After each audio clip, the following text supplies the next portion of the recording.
Hi, I'm Aletha with WTI. When I'm teaching my young ones and teenagers how to cook in the kitchen, I always use safety first. And these Evridwear gloves are valuable in the kitchen when we're using sharp items. Now these are made so well.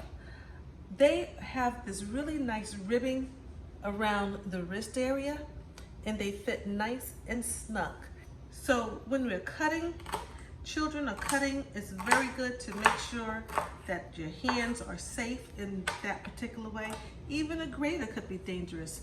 So this beautiful glove that's cut resistant, is not cut proof, it's cut resistant, can protect your fingers from getting sliced on even a grater. And what about a peeler? Sometimes you might not think it's sharp, but it is.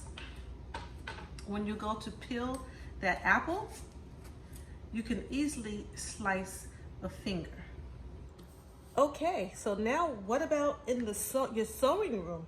People think that rotary cutters are not sharp, but look, it can slice and dice so easily. I love these Evridwear cutting gloves that could be used anywhere in your house where you use sharp objects like knives and rotary blades to protect their little hands. I love them. I highly recommend them. And that is just my point of view.